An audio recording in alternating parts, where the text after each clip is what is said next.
Okay, so where were we? We were just about to finish up our sort of overview of the good old-fashioned view of AI. So today is going to be the last day we're going to focus exclusively on this. Once again, we're talking about what was in the 70s, 80s, and some of the 90s, the only game in town, the paradigm in cognitive science. And of course, the basic idea is that the mind is like a computer, that the mind is a formal symbol manipulator. It's purely formal, that is, it operates according to only the formal rules that apply to the tokens of various types in the formal system, just like your computer does. We looked at this in quite a bit of detail, this definition from John Hausland in his classic statement of the Go5 view from artificial intelligence, the very idea that a computer, and therefore your mind, is an interpreted, automatic, formal system. We talked a lot about what it means to be a formal system. Last time we talked quite a bit about digitality. So this kind of odd sense of digitality, which is a system of positive and reliable techniques for producing and re-identifying tokens or configurations of tokens from some pre-specified set of types. That is to say, a positive technique is a technique that can work completely. A reliable technique is just a technique that's reliable. And so a digital system is just one in which there are, definite and reliable ways of re-identifying tokens of certain types, just like your computer. And we talked very, very briefly about automaticity. That is, the system should be, unlike chess or other formal games, a computer is an automatic system in the sense that it plays itself. There's no outside agent doing the playing. What we spent most of our time on, and the thing that we're going to revisit today, is this question of interpreted. So the Go5 view is that the mind is a formal system manipulating tokens that have sentence-like structure, right? And those tokens are supposed to have some meaning. So we distinguish tokens from symbols. A token is just a thing, right? It's just an object that can be manipulated by a formal system. A symbol is a token with a meaning of some sort. And we were trying to sort out last time was, what does it take to make a token into a symbol? What's required for something, an element of a formal system, to have meaning, not just for us, but for the system, right? It's not enough that we understand the meaning of the symbols because we're intelligent agents. The claim is that a formal system can, in some sense, understand the things that it's manipulating, the tokens that it's manipulating. And what we were wondering was, what needs to be the case? How does the system have to be set up in order for it to be manipulating symbols, not just formal tokens? And we tossed around a few ideas. I introduced you last time to Shakey the robot. Shakey the robot seemed to have some of the features of what we might call symbol manipulation. That is, Shakey could move around its environment. It could identify a limited range of objects, like there's a box or there's a ramp or there's a wall, right? So there's the right kind of causal contact with the world. Shakey the robot could manipulate the objects in an environment. So if it identified something as a box, that means that it's something that Shakey could push around. That seemed pretty good. That seems like at least a start. And then we just kind of ended by just wondering, basically, what does it take for something to be a symbol rather than just a token? And that's what we're going to do more of today. So we're going to take this up at length. We're going to talk about tokens and symbols. Yeah? Any questions from that stuff? So that was a very brief overview. Let's come back to Shakey. Okay, so let's come back to this question. So if you didn't see the video, this is Shakey the robot. He's from 1972. Shakey's this adorable little machine that runs around this environment. It can receive pretty straightforward instructions like go to this place or push a box to over there. And Shakey was able to use some of the heuristics that we learned about in the psychology section in Newell and Simon's GPS program. So Shakey can use the means ends heuristic to do stuff like plan its actions, plan how it's going to move through the environment. It does this with, of course, because it's 1972, two gigantic room-sized computers with a whopping 300 kilobyte of RAM and a megabyte and a half of hard drive space. Using this titanic computational power, Shakey was able to do stuff like push blocks around a room. And the question that I put to people was, well, does Shakey understand? So Shakey's got internal representations, logical representations of its environment. Like it's got a map in its computer, in its room-sized computer brain. It's got things like there is a box. So it had representations like box at location X, Y. And the question is, does Shakey understand what that means? Is that a symbol for Shakey, or is that just a token in a formal system? There weren't a lot of people rising to defend Shakey as a full-blown reasoner. I think that's a fairly sensible stance to take on this. But I would invite further thoughts on this. Like if after having looked at this and thought about it for a while, like specifically on it, so we talked kind of broadly, and we'll come back to this broad discussion about what would make Shakey an intelligent agent, a full-blown intelligent agent. But I would like to think briefly, and this is what we're going to kind of draw out through this lecture, what would it take for the tokens in Shakey's formal system to be symbols, to have meaning in that sense? So it might be helpful to tease apart a few of the senses of meaning that we talked about. For example, the difference between sense and reference, remember that? So it might not be that hard for Shakey to understand, to have reference. So when Shakey says, has an internal representation box at location XY, do you think that that could genuinely refer to the box at XY? Like there's a reference for that internal representation?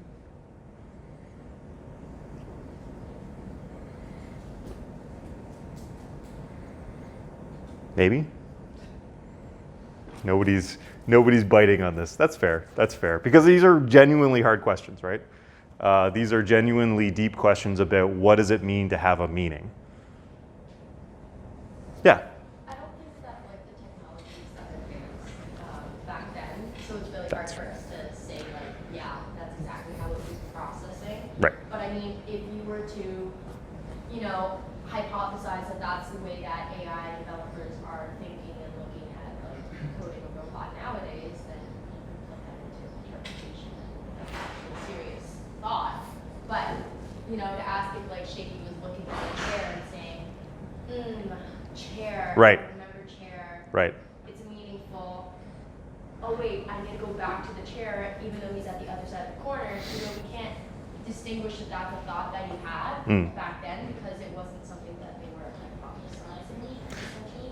Well, they were, yeah, I get. It was something that they conceptually thought of, but like for him in that circumstance, I don't think, like they were saying that like in the reading that we just finished, how there was like the bomb on a wagon. Right. And they went through different iterations of robots. What had to be happened was they needed the prompt, like the actual programmer to say, this is the new code that you're going to go with, go ahead and use that design. Rather than Shakey learning from, the meaningful interpretation of the chair and saying, well, that's a chair, I need to go back to the chair. What's going on back then was the programmer said, Shakey, that is a chair, go to the chair. Right. So part of the problem is we're giving Shakey so much. Yeah. We're spoon feeding Shakey practically everything. We're spoon feeding Shakey practically everything that it knows and putting it in an environment that we've set up for it. It is not a very robust thinker and that kind of thing. So Shakey's a very, in some sense, rigid. If Shakey's a reasoner, he's an incredibly rigid reasoner in a way that if you took Shakey like literally into the parking lot, it would be lost, completely lost. It would have no capacity to navigate that environment or identify objects or any of the things that it does in this nice little world that we've built. Yeah? I'm not sure if that would be enough to exclude Shakey from the set of reasoners Huh. because Huh. Shakey is exhibiting like logical behavior. Right? If it's given a goal, even then it'll achieve that goal by going through a set of problem solving steps. So because Shakey's doing logic, that's at least evidence in favor of being a reasoner of some sort. Yeah, yeah. That's good. So Shakey's built out of logic. Like his whole mind is built out of operations, logical operations on formal representations. So that does sound like the kind of thing that reasoners do. Certainly does. Yeah. It does kind of sound like, and I'm not an expert on this kind of thing, but like a basic microorganism kind of, it's like receive chemical input, go to that chemical input, and approach that. So, and you could consider that like a basic reasoner. Good. So there's a really interesting question about where do you want to cut off the word reasoner?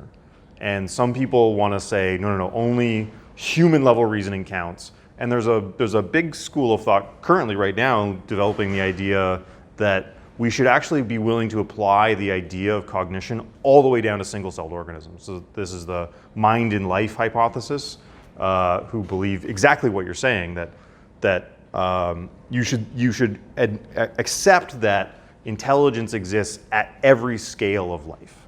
So one way of defining intelligence is just the ability to take in information and manipulate it and produce a response that's systematically correlated with the information that you took in.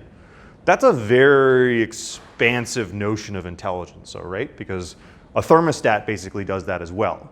The thermostat takes in information about the kinetic energy of the air, and then it does a response based on whether it's above or below a cutoff that you've told it.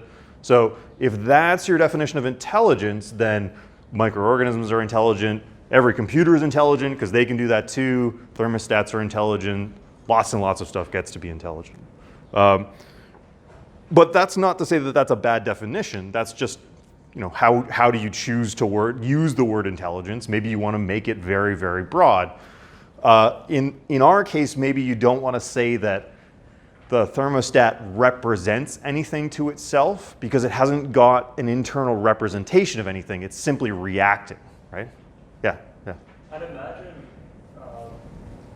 maybe not one Shakey, but if you had like a room full of like a dozen Shakeys, and they were able to communicate with each other to establish like their own means or their own ends, that would be closer to what I think people would comfortably say is human cognition, right? Interesting. Yeah. So that's actually where this sort of research program went from here. So after they built Shakey, they built Flaky, and then they built a kind of swarm of little Shakeys that could coordinate. And they would coordinate for fairly simple things like mapping out a space or something like that. But so swarm intelligence becomes one of the things that they try to develop this research program into. And that's certainly how we identify our own ability to reason and represent, right? By participating in a community of reasoners and representers. Yeah, so that would be a nice way of sort of, again, none of these things seem to be definitive, but that seems like it would be good evidence in favor of it being a kind of representer, a kind of reasoner. Yeah. I've seen this video where there's like a bunch of drones flying around each other. Yeah. And they're like doing like complex maneuvers while avoiding each other. Like birds. Yeah. Like birds. Yeah. So kind of swarm intelligence where simple, and that seems to be the way we work as well. We're made up of a whole bunch of simple processing units, neurons, cells, that by themselves are not all that intelligent, but somehow their coordinated collective activity results in intelligence as a whole. So that's helpful. Okay. So let's keep Shakey in mind and continue to sort of unpack this stuff about interpretation a little bit. So today we're going to talk a little bit more about interpretation, and then we're going to talk about even more broadly strong AI as a topic. So I'll just remind you of this stuff that Descartes said. So remember this whole debate started from Descartes and Hobbes. Basically Hobbes saying, I think that we are merely mechanical reasoners, that everything in us can be reduced to the interactions of mechanical parts, which are themselves not intelligent. And Descartes says, yeah, okay, but then how is it that you have things like thoughts with meanings? Because meaning is not something that inheres in a mechanism, right? Meaning and significance, relevance, those things are not things that you can find in mechanical interactions. And his conclusion, therefore, is that the mind cannot be identical with the body. This leads us to, well, I mean, so for our perspective, if you're going to do cognitive science, basically that means you're going to have to somehow disagree with Descartes. The whole project, and that doesn't mean that you personally have to agree with Descartes, but if you're going to do cognitive science, that means that you have to somehow show Descartes that he was mistaken, that in fact you can reduce intelligent processes down to merely mechanical processes somehow, or at least unintelligent processes if you don't like the word mechanical. So somehow the whole project of cognitive science is showing Descartes that somehow he's wrong, that somehow we can take things like meaning and significance and relevance and reduce them to unintelligent, non-mental processes. Briefly, let me mention his conclusion from this. So one of the things that gets generated out of this view of Descartes, his argument was, we therefore cannot be identical with our bodies. That means that you are now, we've got this question of what the relationship between minds and bodies are. So he argued because he argued that the sort of thing that we are can't possibly be physical, that means that you are a disembodied soul that connects to the body through the pineal gland. This is not a super popular view these days amongst philosophers of mind. There are people who defend it, but one of the main problems here, if the mind is, we'll come back to this, I just want to flag it briefly now. One of the main problems here is the question of how mind and body interact. So if minds and bodies are fundamentally different kinds of things, how is it possible that your mind and your body are coordinating with each other? So, for example, I have a mental event. I wish to drink some water. That's a desire. It's a mental internal event. And that causes my arm to reach out and pick up my bottle, and then I drink some water. So that's a mental cause for a physical event. And here's a physical cause for a mental event. Ow, my knuckle hurts. So there's a physical interaction causing me to have a mental event. So it seems pretty clear that physical things can cause mental things and mental things can cause physical things. And if minds and bodies are utterly separate things, it's really unclear how that could possibly be the case. Descartes tells us a story about animal spirits. So he thinks that our nerves are filled with this very, very subtle stuff, more subtle and refined than gas even, which somehow makes it easier for the mind to interact with it because it's very light.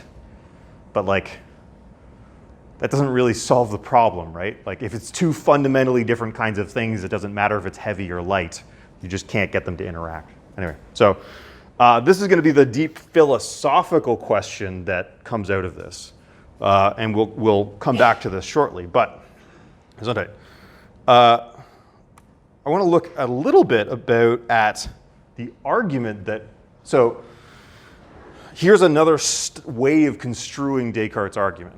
And it's one of the ways in which, so somebody asked me after one of our classes, so does Descartes think animals have souls? And the answer is no. Descartes thinks that only humans have souls. Only humans have minds in the mind-body dualist sense, and animals are just mechanisms, pure mechanisms. So his argument for this is basically that it's what makes me confident. So I'm confident that I have a soul because I am having subjective experiences. Why should I think you all have souls? And Descartes got an argument why you should be convinced of this.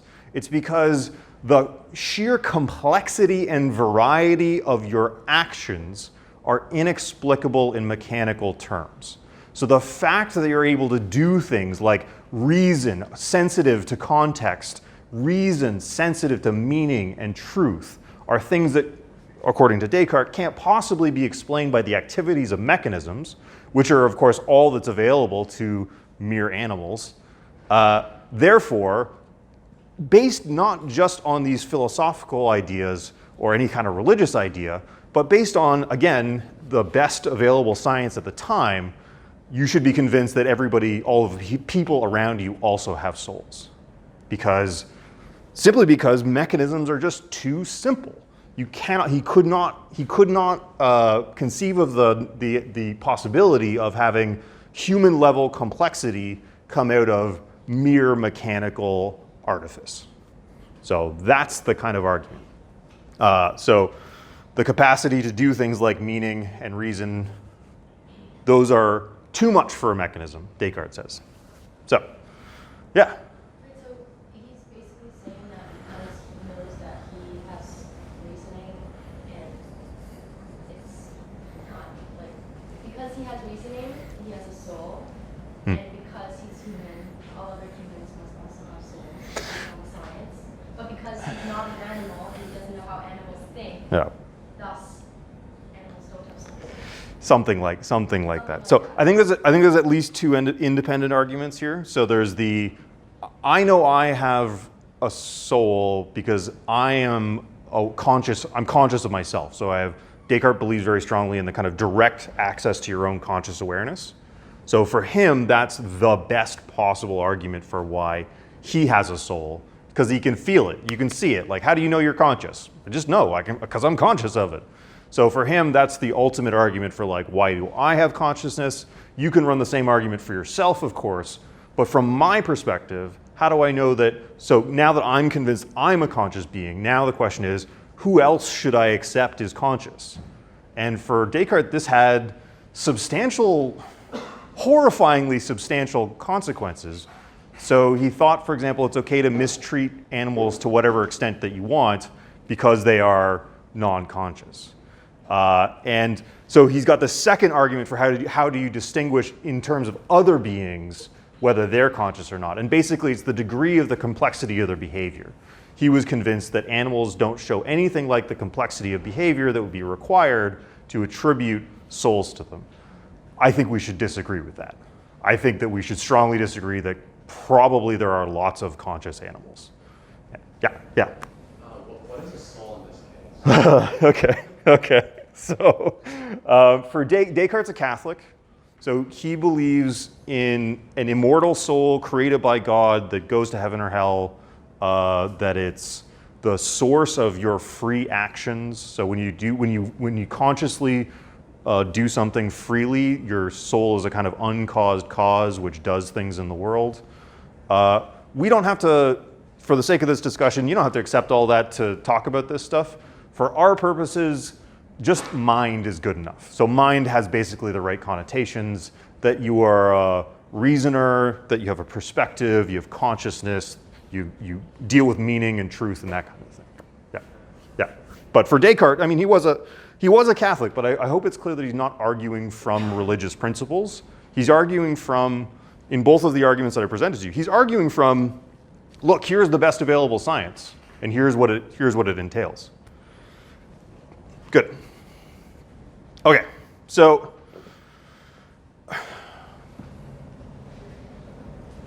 again, if cognitive science has any hope whatsoever, this argument has to be wrong.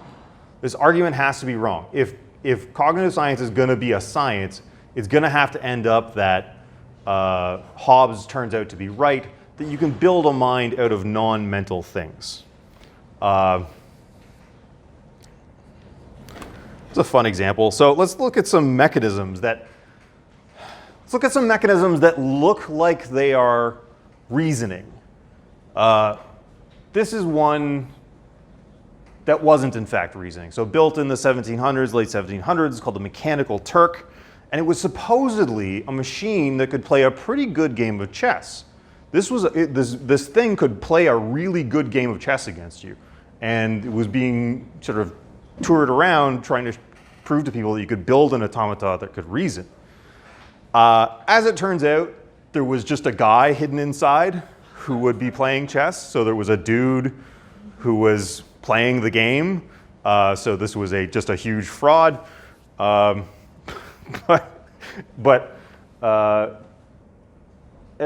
as of 1770 or so, it was still true that you couldn't build a mechanism that could plausibly convince anybody that it was reasoning. All right, so that's just a fun example of a mechanism not being intelligent. Let's look at the opposite situation. So let's jump forward 17, 18, 19, 300 years, and go to MIT. Hands up, have you heard of Eliza before? Yeah? Constantine, a few people. Okay, so this was a, I love this thing. It's a computer program written in the 60s, and it was never meant to convince anybody that it was conscious or aware or reasoning. It was actually a kind of parody of a certain style of psychotherapy, Rogerian psychotherapy, where basically the doctor just says stuff back to you that you say to the doctor. But the weird thing is that people actually sort of bought it. Well, some people would engage in a kind of real emotional way with Eliza. That, for example, the secretary of the person who wrote the thing would ask to be alone when she was talking to it, which is like, I suspect that says a lot about what it's like to be a woman in the 60s. That speaking to this computer program was a kind of emotionally satisfying experience for them because like nobody else was listening. But like, so here's a just quick sample of the kind of text. So this is from Weizenbaum, the guy who wrote this thing. The small caps are a human, large caps are Eliza. Men are all alike. In what way? They're always bugging us about something or other. Can you think of a specific example? Well, my boyfriend made me come here. Your boyfriend made you come here. He says I'm depressed much of the time. I am sorry to hear that you are depressed. It's true, I am unhappy. Do you think coming here will help you to not be unhappy? I need some help, that much seems certain. Would it be mean if you got some help? Perhaps I could, what would it mean if you got some help? Perhaps I could learn to get along with my mother. Tell me more about your family. Okay, so that sounded like a conversation, right? Maybe not, I mean, one end of that conversation is not exactly bringing loads of stuff to the table, but it sounds like if you had that as a text conversation, I think you might feel like, yeah, okay. And so this is on, keep in mind the broad topic here, we're talking about understanding and meaning. So at what point is it reasonable to attribute understanding to a formal system, to a computer, something like that? And if this is all you had, I think it wouldn't be completely out of line to say, yeah, maybe there's some understanding going on here. Let me show you another clip from this discussion. So instead of Weizenbaum, 1966, here's a philosopher, Douglas Coupland. I'm sorry, you probably can't read from there, but I'll read it to you. So the philosopher Douglas Coupland had a conversation with Eliza in 93. Eliza says, how do you do? Please state your problem. And Coupland says, I'm wondering if computers can think. Why do you mention computers? Since you are one, I thought I would ask you, can you think? Did you think they might not be one you thought would ask, can I think? Let's just talk about you, not me. Can you think? You like to think I, not you, don't you? Pardon? What does that suggest to you? What does it suggest to you? Tell me about what does it suggest to I? That's nonsense. Which of us do you mean by I? What do you think I mean by I? The question meant to which of us is the word I referring? Suppose the question meant to which of us were not the word referring. I think you are an extremely stupid program. Perhaps you would like to be an extremely stupid program. Okay, so now we're having less of the sense that Eliza's got a rich understanding of the words that are being presented to her, right? So Eliza is not understanding. You can look at the source code for Eliza. It is a very simple set of like, if you see this kind of sentence, spit out this kind of sentence. It is super duper simple. There's no way in which, it's super unconvincing if you deviate from a very narrow kind of style of conversation. If you stay in this very narrow style of conversation, then yeah, it kind of sort of feels like. And so now here's the question, like, is acting like you understand enough to say that you understand? Is behaving like something that has an understanding of the meaning of what's being said all there is to understanding. And that's the kind of thesis that we're going to explore. That's the thesis of the Go-Fi people. Basically that acting as though you understand is enough. That's all you really need. Well, I mean, so we're clearly unsatisfied with Eliza as an understander. I hope we're all agreed that this is not a machine that understands human language or psychology or anything. But what if it was all like the first text? What if it, instead of this word salad, Eliza actually produced a whole bunch of language that sounded a whole lot like it was understanding? And what basis do we have to attribute understanding to each other than that, other than the behavior? So all I have access to for anybody but me, and kind of for me as well, all I really have access to is the behavior, right? I promise that you can have the feeling of understanding without really understanding. TED Talks have bottled that and made a fortune off the sensation of understanding without anything being there. I mean, I have a vivid memory of being in an arcade as a little kid and having not put a quarter in, having a fully satisfying experience of playing the game because it was doing the preview thing. And I just wasn't good enough at like correlating like my activities with what was going on the screen. So you can have this sense of control and understanding and mastery without there being anything there. How can you tell the difference between that and real understanding, real mastery? Basically the behavior, right? Whether you're actually doing it or not, whether your behavior lines up with the world or doesn't it? I can't think of anything else. Well, okay, so there's one other thing, which is the internal structure of the system. So we can talk a little bit about that. What would the system have to be structured like in its inner workings in order for us to attribute understanding to it? And basically the lesson for today is going to be that it's really hard to see how that's going to work on the Go-Fi view. It's going to be a tough road to hoe to try to like attribute understanding given the way Go-Fi systems are set up. Yeah? Did they entirely try Eliza only with English speakers? Like, if somebody who wasn't fluent in English with an entire other language, did it produce any other results? Like, I'm not familiar with what they did. I don't know if they've ever translated Eliza. You can play with it online today if you'd like. I mean, it's certainly a thing that you can. I'm just wondering, like, would a Russian speaker, if there was a Russian version of Eliza, would they pick up the same thing, let's say a German speaker or somebody who wasn't fluent in English, would they be able to? I mean, if I was talking to a Russian Eliza, I would not be able to tell whether it's smart or not because I don't speak any Russian. Yeah. So but that's just my inability to speak Russian. I think anybody who even remotely understands the words that are being presented fairly quickly will get the idea that Eliza is not an intelligent agent. Fairly quickly. It is shockingly unable to get what's going on. It's barely doing that. It's barely doing that. It was built as a kind of parody. It was built as a kind of way, just like, do you know that Monopoly was designed as a way to make people see the problems with capitalism? It was originally designed to be, here's, experience capitalism from the inside and see how horrifying it is.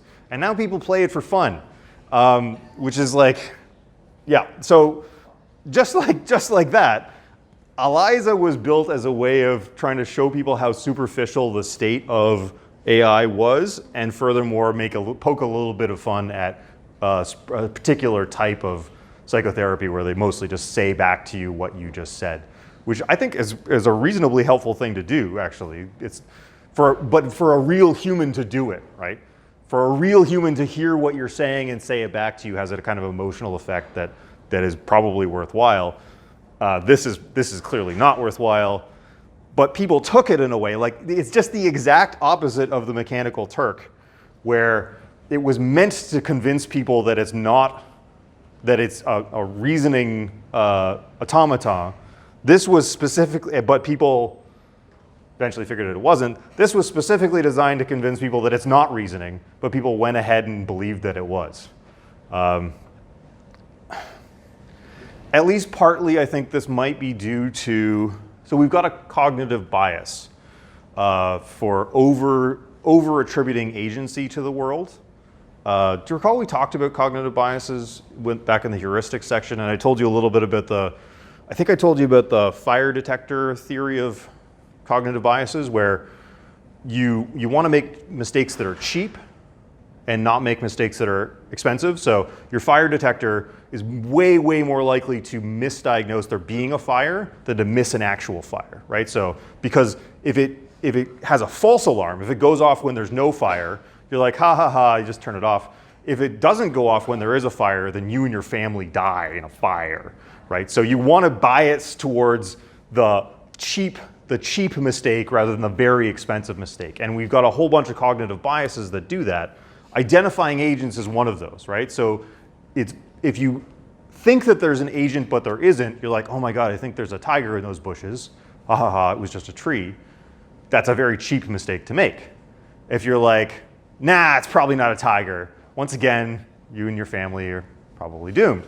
So like identifying something as an agent but being wrong is a much cheaper mistake than not identifying something that is an agent, because many agents have it out for you.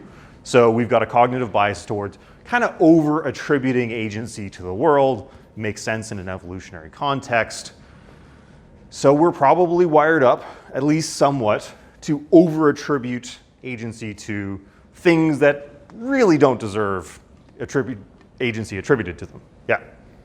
I think the guys that kind of really, people that really worked on formal systems, did they define when something stops being a formal system, kind of in terms of a computer program? Like, if I lay out the rules of a neural network versus laying out the rules of how something should respond. Right. So this is a question about, so like, The cutoff for the divide. they did not do a very crisp cutoff. All of the stuff that we were talking about formal systems before are kind of how they characterize one. So to the extent that it satisfies being a automatic, it's got to be digital, self-contained, multiply realizable, all that stuff. So to the extent that it's those things, it's still a formal system. Yeah. Okay. So we've got a kind of tightrope to walk. Tightrope? Yeah. Okay. We want to figure out how to attribute the capacity to understand meaning. So when is a system dealing with symbols rather than tokens? We don't want to attribute symbol manipulation all over the place. So we don't want to say that Eliza understands. We don't want to say that like just anything is a symbol, that anything is meaningful to the system. But we also don't want to set it too rigidly. Like, certainly we want to say that we are manipulating symbols, right? We are producing language that means something to each other, at least most of the time, some of the time, right? We are symbol manipulators. Let's take that as a kind of given in the discussion. Unless anybody wants to object to that one. I think it's safe to say that we are reasoners. But we don't want to say that Eliza is a reasoner. So we want to be somewhat willing to accept, we want to find the right balance of attributing symbolhood to the world, yeah? Does that make sense? Okay. Okay, so what do the GoFi people say about this stuff? So let's look at their proposal, and I'll try to be generous to it, even though I think that it's ultimately a doomed proposal. Here's what they say. They say, if you take care of the syntax, the semantics will take care of itself. Okay, so what is that? What is it? What are they saying? So syntax is like the grammar, the formal properties, the formal structure of what's being manipulated, and semantics is the meaning, right? So if you've done linguistics, you're familiar with linguistics, you know this distinction, the grammar versus the meaning or the significance or something like that, yeah? Okay, so the idea is, and this, notice that this has to be what they think, right? So you're a GoFi person. It's 1980s, sexy, greedy 80s.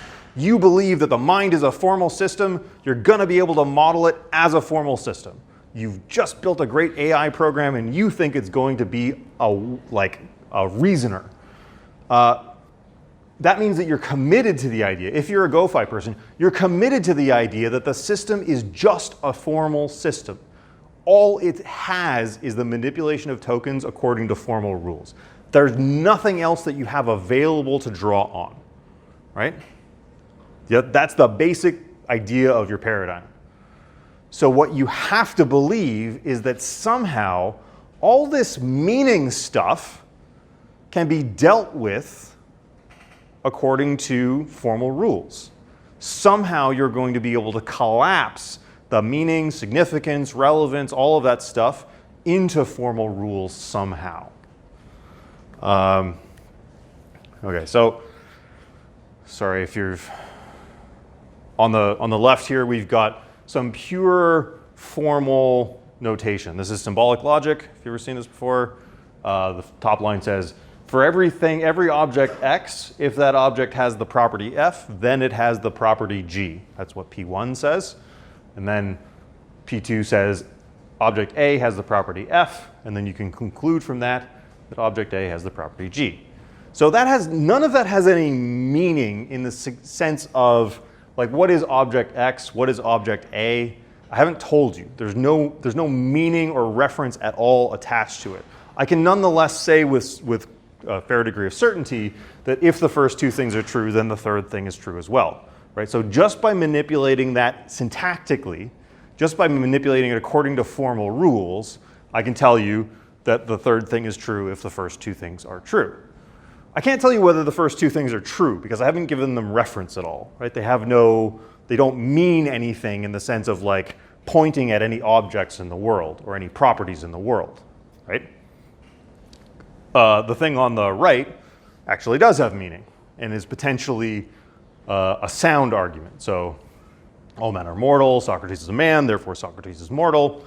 So for any reasonable reference for the name, I think Socrates, that comes out as not just true, but a sound argument. So those two premises are true and the conclusion is guaranteed by them to be true as well, right? So this is kind of, I'm presenting this in a slightly unfair way to the GoFi people, but like what they're saying is if you get the syntax fancy and complex and articulate enough, that you can somehow do truth and meaning and understanding as well. That the stuff on the left somehow will give you the stuff on the right.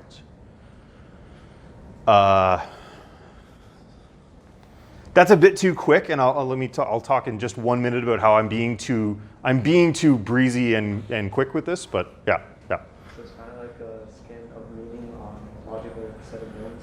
Yeah, the skin of meaning on a logical set of bones. Yeah, and the bones are moving the skin, basically. The bones are doing all of the work.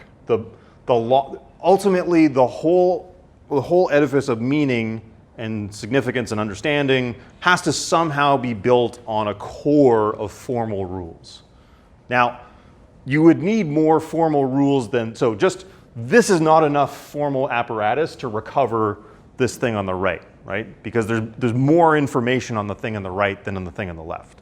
So we need more. Just quickly, I want to just give you if the syntax semantics thing is not super clear, let me give you my favorite example of this. So I think this is Noam Chomsky or one of his students came up with the sentence, colorless green ideas sleep furiously. So syntactically, in terms of the grammar, that sentence is just fine. That's a perfectly good sentence. But of course, it makes no semantic sense. Ideas don't have colors. Ideas can't sleep. Maybe you can sleep furiously. I'm not sure. Just like to take a minute to thank Google Image Search, who come up with something for anything you can type in. It's a magical tool, and I love it very much. Okay, so this is just another illustration of sort of the distinction between syntax and semantics. So it's a great syntactic sentence, but if you understand the meaning of any of those words, you know that that's a profoundly weird and in some sense broken sentence, right? It's a sentence that can't possibly make sense in the semantic level. So if the GoFi people are going to be right, what that means is that they have to recover all of that semantic stuff in syntactic terms. They're going to have to not just represent the basic grammar of that sentence, they're going to have to find formal rules for representing the meaning of that sentence, which are going to obviously go beyond just regular grammar, and somehow bring back all of that stuff, all of the semantics that goes beyond the syntax. So we're talking about this gap between syntax and semantics, and the fact that if you're a GoFi person, you have to believe that you can somehow bridge that gap with just a bunch of formal rules. That's your whole methodological outlook. Your whole program, your whole research program is predicated on the idea that somehow you're going to be able to go from just syntax to doing everything that you would want to do with semantics. And that is tough. That's really hard. And here's one of the reasons why it's potentially very hard. Thinking about meaning, you might think about what's called meaning holism. So meaning holism is the fact that to understand the meaning of one term, you typically have to understand the meaning of a bunch of other terms. So what is a car? A car is a four-wheeled vehicle that burns gasoline. I don't know. So great, what's a vehicle?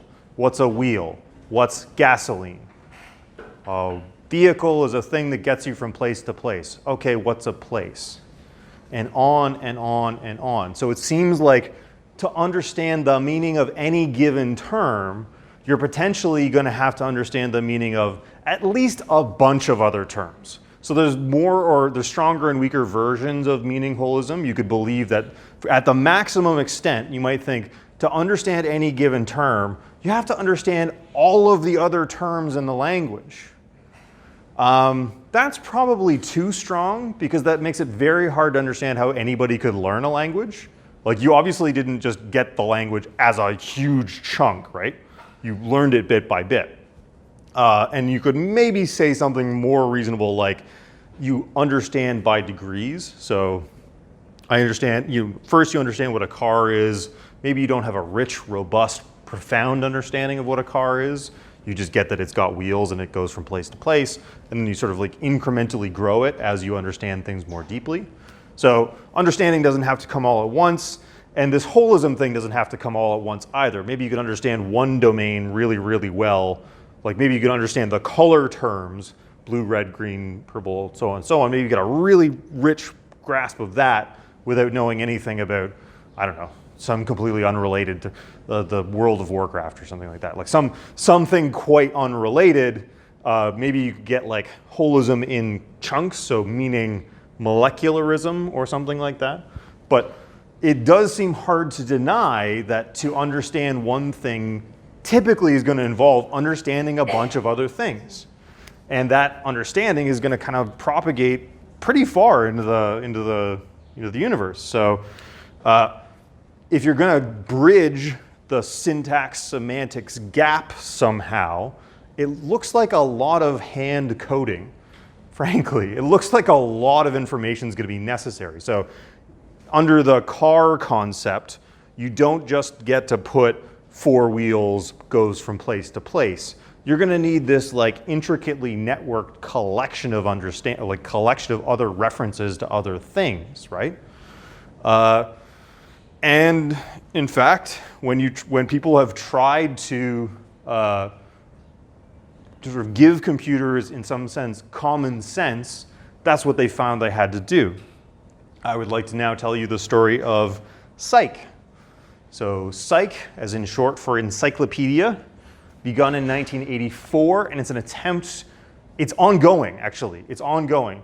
So I was reading about this in a book from the mid-90s by Andy Clark, saying about, hey, remember this thing from the 80s? Psyche, ha ha, how quaint. It's still going. So they're trying to essentially hand code common sense into a computer. It's a classic GoFi research project. Absolutely classic in the sense that they're doing this in terms of logical statements, right? So like nested logical statements, rules of inference, everything we've been talking about. So Psyche is a perfect formal system, perfectly formal, and the attempt is to program into a formal system common knowledge and basic common sense. So it's not an intelligence exactly. It's not like it's got its own mind going, but it's the kind of database that you would need to give to an artificial intelligence if you were going to build a good old-fashioned AI. So they're trying to just basically build the encyclopedia of knowledge that you would need just to do ordinary basic reasoning. So, and they estimate that Psycorp is the ominously named company that owns this thing. If I was trying to produce a more evil-sounding corporation, I don't think I could. But they've got a website. You can go check it out. The software is proprietary, but they've got a whole bunch of information online about how it works. They estimate that hundreds of millions of dollars have gone into it, and 30 years and like thousands and thousands and thousands of human hours of hand coding. So they've currently got a knowledge base of about 1.5 million types of things, individuals, and they code in just like stuff. So like Bill Clinton is a former president of the US. That's one of the things they've got. So they got an entry for Bill Clinton. Bill Clinton is a human. He's a former president. Roses are plants. Paris is the capital of France. On and on. Yeah? So there are millions and millions of, well, like 1.5 million things at this point. They've also got a huge collection, about 10,000, they call them axioms. So rules of inference. Rules of inference. You can't be in two places at the same time. You can't pick something up unless you're near it. When you're drinking a cup of coffee, you hold the open end up. Don't snicker. They employed a bunch of philosophy PhDs, and they're the only ones who are doing that. So bless these people, bless their hearts, and their weird quixotic project. Okay, so a couple more. So while a person is driving a car, eye contact is not socially required during conversations. And you can usually see people's noses, but not their hearts. Aw. Except metaphorically.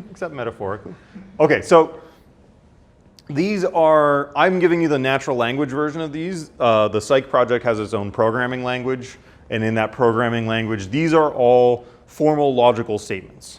And they're formal logical statements that you can manipulate logically. So you've got birds are animals, animals are alive, and then you can infer, Psyche can infer from that birds are alive, something like that. Yeah, so they can do deduction, induction, they can do kind of like basic logical manipulations of this stuff, the kinds of things that you would need if you're going to be a reasoner.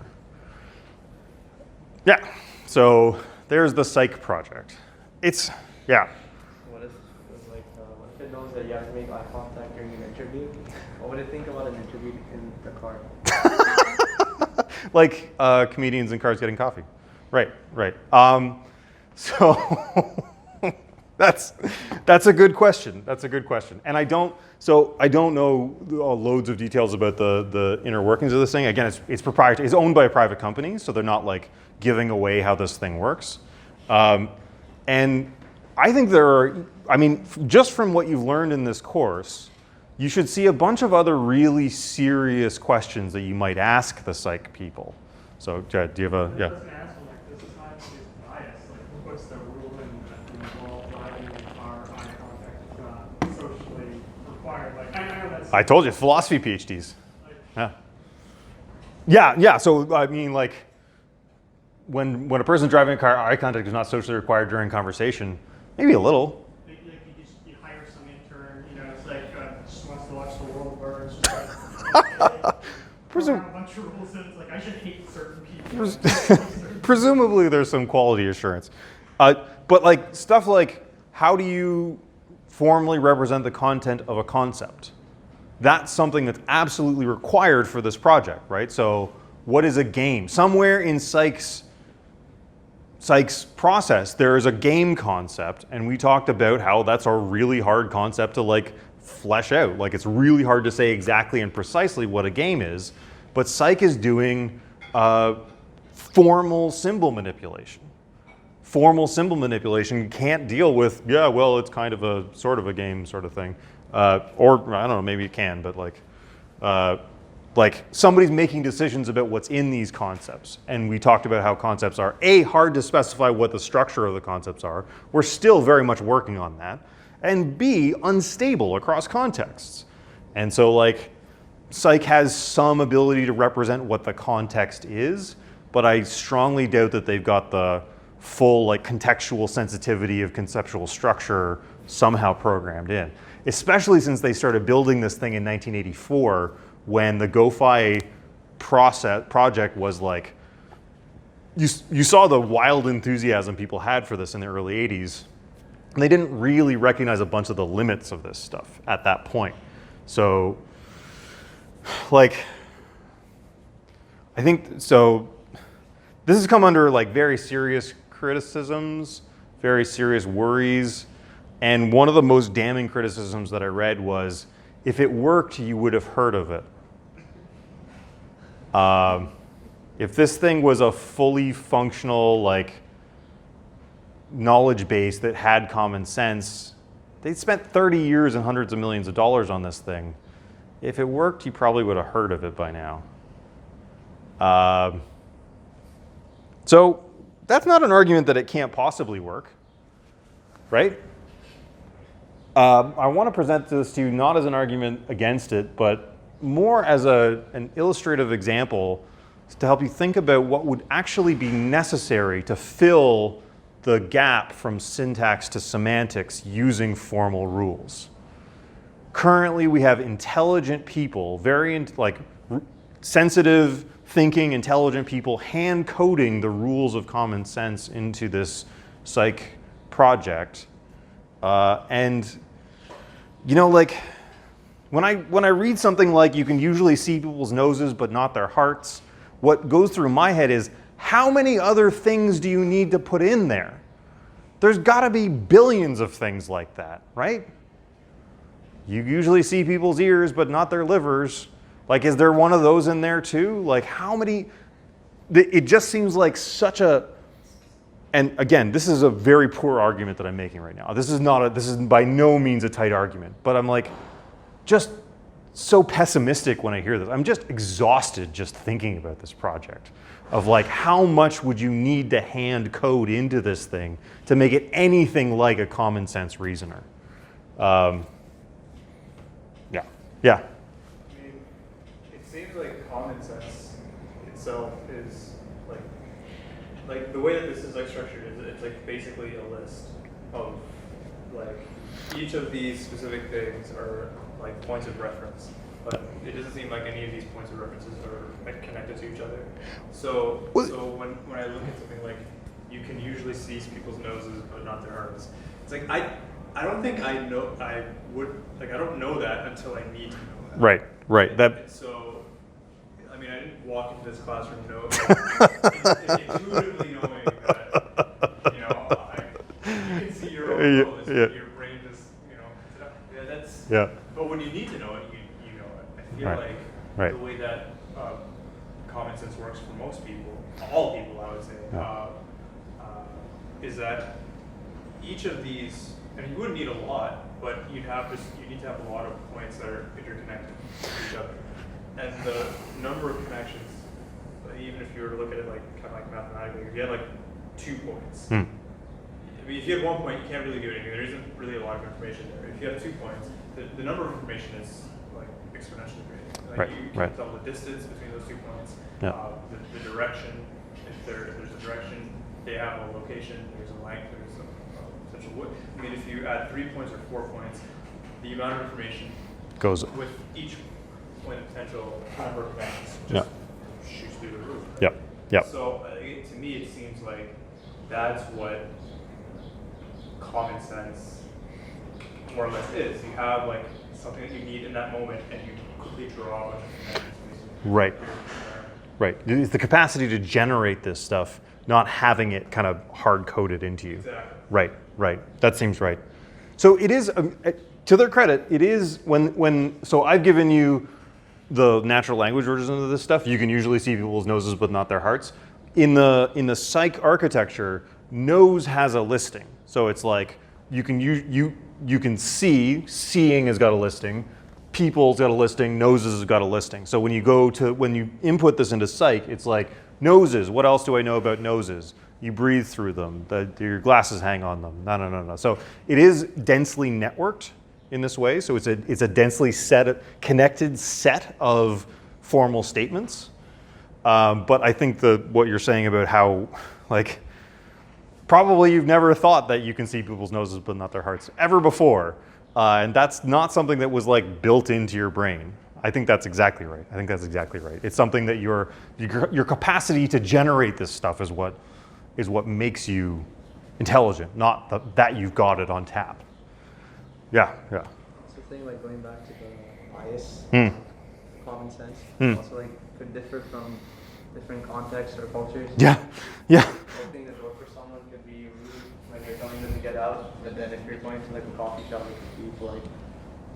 Yeah. So it's a deeply worrying. I think that's deeply worrying that these are the things that people could think of, and the things that you think of are the things that are obvious to you, and what's obvious to you is a very weird set. It's weird in the sense that A, it's culturally specific, and B, you're probably not thinking of things that are so obvious that you didn't even think to say them. That's another trap here, like stuff that's so obvious that it doesn't even occur to you to mention it, something like that. But yeah. Kind of getting into like kind of relation to the issue of how things can be like reframed. Could be an issue here where you put a query into the system, it then has to just sweep through a massive amount of things that could possibly related and have to narrow that down to computational expenses for this. So interestingly, although it sounds massive, the whole thing takes up about 100 megabytes, and apparently you can do queries on it on an ordinary laptop. Like it doesn't take an amazing amount of computational power to navigate it. But are there any circular definitions of things within this database? Is there probably. And it's unclear to me, especially again because this is private property, it's unclear to me how much of a query you can make to it. So like you can't ask it like what would be an appropriate gift for my wedding anniversary. Probably, maybe somebody hard-coded something into that, but if it's not hard-coded, it hasn't. I'm almost certain it hasn't got the computational power to like work it out for itself what the answer would be.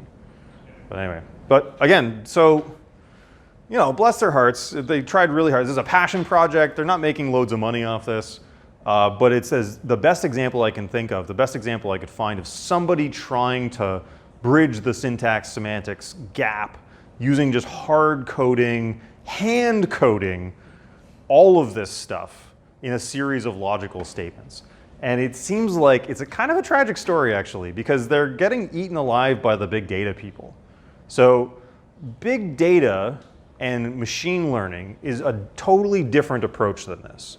So the currently fashionable AI does stuff like, I'm just gonna take like 50 gigabytes of the internet and put it through a statistical processor. Nobody's gonna look at it, nobody's gonna try to think about it. We're just gonna shove it through an algorithm and it'll produce results, some of which are okay, some of which are bad, and then we'll tinker with the algorithm. But nobody's trying to hand code common sense into big data machine learning. So they've just got a completely different, so these guys are trying to do like logic and syntax and structure, careful thinking and reflection, and it doesn't seem to be, I mean, they're still going, they're making a living, but it doesn't seem to be going that well, frankly. Okay, so there's the tragic story of Psyche. 34 or 5 years in the making, and you've never heard of it. Has anybody here heard of Psyche before? Yeah. So, I don't know, look them up. They're ongoing. They're still doing their thing. Maybe one day. I mean, their goal was to get it to the point where they could feed it basically Wikipedia and have it start generating its own knowledge from looking at the internet. But as far as I know, we haven't got there yet. So, okay. Let's zoom out a bit, shall we? Let's zoom out a bit. So we've been talking about symbol manipulation and interpretation. Let's get a bit even wider than that and talk about strong AI versus weak AI. I think I've mentioned this in passing, but let me do this in detail again. So this is a way of distinguishing different AI projects. Weak AI is, we've got lots of weak AI. Lots and lots of weak AI. So if you play video games, the enemies are run by AIs, right? Chess programs, Watson, AlphaGo, Deep Blue, they're all specialist systems. And the idea with weak AI is just to do something that acts intelligently, right? It's just something that does at least one thing that looks a bit intelligent. And we got loads and loads of that, yeah? Loads of that. What we haven't got is strong AI. So strong AI is the attempt to build an artificial intelligence that doesn't just act intelligently, but actually is intelligent, is a genuine instance of a mind. Okay, so weak AI is great. I enjoy having weak AI in my life. It's nice to have around. Strong AI is what you need if you're going to do cognitive science. So we started this whole thing with, you know what we want to do? We want to understand the mind. How are we going to do that? We're going to build one. If that's the goal, you can't do it with a weak AI. You need strong AI. Strong AI in the sense of like, it really is a mind. And that gives us this, I'm sorry, this is like an emotion robot. The video is much more horrifying. I shouldn't have given you, so this is a robot that it makes faces that are emotional to try to, and it's one of those things in the uncanny valley where it's just like, it's horrifying to watch this thing make this, it's like grimace. It's like, no, it's really terrifying to look at. And I chose something in the uncanny valley on purpose because this question is so one of these things is practically useful, interesting in the sense of like helpful to have around, like a wheelbarrow or a nail gun. One of these things is the key to unlocking the mysteries of consciousness and the mind. And we need to figure out whether something is one or the other. And this is the kind of unique problem to AI cog-sci research, which doesn't seem to appear in other sciences, which is the question of like, is this really the thing that we're trying to study, or is it just fake? Right? Is this really an instance of, like in chemistry, it's like, is this really potassium? Like, well, you put it through the spectral analyzer, you find out really quickly, right? Whereas in AI research, you're like, is this really a mind? And we really don't know how to tell yet. It's not clear. And it matters a lot, not just for a research program, but actually for ethically. Because if we build strong AI, suddenly you have to actually treat it like a person because it's it's a mind. A strong AI, we would have ethical obligations towards strong AI in exactly the same way that we have ethical obligations towards any sentient being, anything with a mind. Yeah. I don't know how connected this might be, but I guess the idea, isn't it possible that like consciousness and like the closest thing to strong AI, those like qualities or attributes themselves are just like a function of something else? And like the example that I have would be, okay, like heat in comparison to the sun. Yep. So like the sun is like, hydrogen, helium, Yep. it's a nuclear Yep. fusion reaction in its core, generates heat. It's like heat isn't like a tangible like thing that can be like recreated. Like it's a result of the nuclear reaction, right? Mm-hmm. Likewise, could consciousness itself be, right? So it might be a challenge to the idea of strong AI, not that it's singularly possible, that not even people have strong AI. People are just a collection of it's weak AI, but the cumulative connection. So like you connect the capabilities of those multiple weak AIs. One of the results is this weird thing where like it's consciousness, right? Like putting two mirrors beside each other and you just can endlessly see the mirrors bouncing off each other. It's like that's kind of the rough sense, not a clear idea. I think I followed that. Basically, that there's no deep in principle difference between strong and weak AI. Is that more or less the thought that strong AI is result, is not a function. It's like a result of weak AI, like multiple different kinds of weak AI being organized. well, Like if it's not tangible. It's like you can't create I see. consciousness without memory or without. So, if the idea is that consciousness is not a kind of like stuff in the universe, right? Yeah. So that's if COG250 is going to be a thing, that has to be right. That has to be right. Consciousness can't be this mystical, weird, vibratory energy or something like that. That it can't be this completely other kind of stuff. It's not though. But it's not. But it isn't. So that's why I use the example of like heat in a future, like a future. Yeah. It is a thing. It does exist. Right. But it exists as a result of. So one of the ways philosophers at least talk about this is it's an emergent property. An emergent property is something that's more than the sum of its parts, but nonetheless not like a totally different kind of stuff. Maybe that's helpful. That's exactly. Okay. Interesting. Yeah. I think it's fair to say that,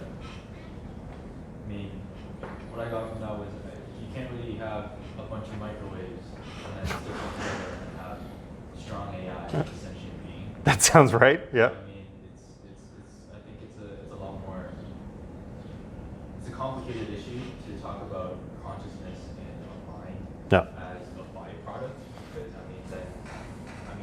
brings up the question about ourselves, whether our consciousness or our mind is a byproduct of whatever brought us here. Yeah. And I think it's the same thing when we're trying to build a model of ourselves. It's hard to take away that bias of thinking, because we're people, it's a different concept, but not really. If you're trying to build a model of ourselves, it's better to understand what we ourselves are also made of. Totally. Which is a more complicated issue than byproduct. So getting a bunch of things, sticking them together, and making it mind is sort of simplifying things, I think. So byproduct is a tricky word because it typically implies that it's just something that just happens for no reason. Right. Whereas we're going to talk about, like, here's a question. What is consciousness for? Presumably, so again, we've got as far as I can tell, two basic stories about how we got to be the way we are. Either God made us or evolution produced us. Either way, we ended up with consciousness. Either way, you can sensibly ask the question, why? Why have we got this thing? What does it do for us? Why are we imbued with conscious experience? And trying to understand the function of consciousness might eventually help us understand how to distinguish strong and weak AI. So if consciousness is for something, then once you get something that has that capacity, then you can say, yeah, now that thing is conscious. Something like that. That's at least one potential way of teasing these two things apart. But then what is consciousness for? Thoughts? Yeah, I've got lots of thoughts here. I saw your hand first. Consciousness, it could be that the body is the driving factor of consciousness, in that your body always needs more. You're never in a state of contentment like a computer. A computer can just sit and it's fine. Yeah. It never has it's never hungry, it's never in pain, it's never Sure. cold. Sure. It could be an emergent property from basic chemical properties, cells will move away from excessive heat in some Yep. small organisms. Yep. And when you scale that up, just trying to get to a state of contentment. Interesting. So I that's probably broadly got to be right? So it's got to be a product of the body. And if you're a materialist, you have to believe that. If you believe that we are just matter in motion, then you have to believe that consciousness is somehow a result of the body. We are what's called open, far from equilibrium thermodynamically far from equilibrium systems, which means we constantly have to be taking in energy and giving off waste. We have this constant flow through. We're sort of surfing down an energy gradient all of the time, which means we are, unlike rocks, like 10 minutes away from disaster permanently, right? Like you have to constantly be exchanging oxygen and CO2 with your environment.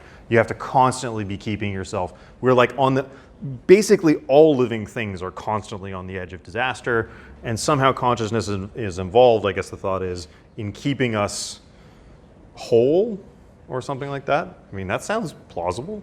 I saw your hand next. So I was going to put a spin on his culminated weak AI being strong AI. Right, yeah. So maybe the strong AI part is actually a weak AI managing other weak AIs, kind of being like the bridge. Interesting. And its purpose could be, or from an evolutionary perspective, humans usually succeed in groups. Yeah. So maybe each individual needs their own unique twist on their own goals, and that's what consciousness is for. Possible. So it's easy for me to say, yeah, that's possible, because we really don't have much of an idea. I don't have an answer that we're driving towards, but so we'll look at later in the course something like this called the global workspace hypothesis. So here's the best, as far as I can tell, the best theory of consciousness going right now, that what your consciousness is a place where you've got all of these different sense modalities, all of these different internal processes going in your brain, and they're kind of operating independently of each other. You're this like big parallel processor, but nonetheless, you share, all of these parallel processors share a common fate, right? You are the common fate of all of your parts. So somehow you need to get these things all on the same page, right? You need to get all your parts on the same page. You all need to be pulling in the same direction. So you need some common workspace to gather all the information together, integrate it into an organized picture of reality. And the thought is that maybe that's what consciousness is like. Just the very short version, maybe consciousness is where you put it all together into a picture of reality, something like that. Yeah? Kind of getting back to the cells and the microwave thing, consciousness, like, if it's satisfying the operational requirements of the body, either like maintaining living, there still has to be some kind of link to like what kinds of microwaves or bits and pieces of stuff can I make out of. That's right. Those operational requirements that follow from that.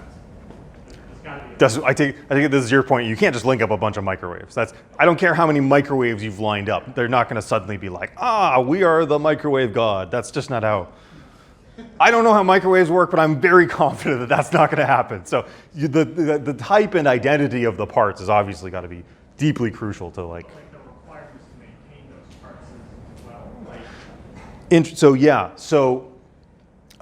We talked earlier about how maybe it's the case that single-celled organisms have a kind of intelligence. The kind of intelligence that single-celled organisms have are like the ability to recognize that this is food and this is poison. I'm going to move towards the food and away from the poison. And what that's based relative to is what kind of organism you are. So there's tiny single-celled organisms in the bottom of the ocean that eat methane, and methane kills us, right? So like for them, what's food for me is poison for them. What's poison for them is food for me.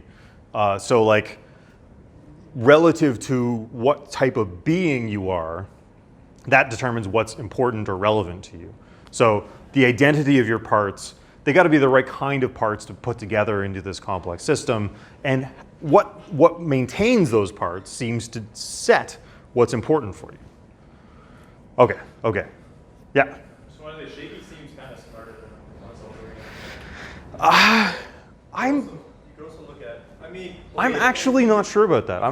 I'm actually not sure about that, just because a single-celled organism has typically they have a whole bunch of things that they have to keep regulating and sort of like adjusting to their environment, whereas Shakey's just got a few. So, but anyway, sorry, that's. But that's true. I think Shakey can do a lot more than a single organism. And I think I think there's a response in the back. Kind of support your thing. Oh, okay. Shaky is like the whole subgoal of heuristic. Shaky Right. should be like planned, right? Right. It doesn't Right. seem like single, as far as we know, it doesn't seem like Interesting. single, but Interesting. they Yeah. really respond. Yeah. Yeah. So and we'll talk about this a little bit later. The predictive processing model of cognition suggests that consciousness and the ability to imagine come at the same time. They're basically the same faculty. So imagination and planning are running on the same hardware as your ability to understand what's happening right now. So, okay. Let's talk a little bit about the various things that people have thought might make AI strong in this sense. So, here's one thing. Being a general problem solver. So if you're looking for a strong AI, probably you're not going to be satisfied with single domain, single problem solvers, right? That's what we've got so far. We've got just a whole bunch of single domain, single problem solvers. This is Deep Blue. And Deep Blue is the chess playing program, was the first chess playing program to beat the top human grandmaster, Garry Kasparov, back in the 90s. Is this still in the cultural memory? Is this thing something that people are at least vaguely aware of? Right, where are my nerds? All right. Okay, good. Okay, good.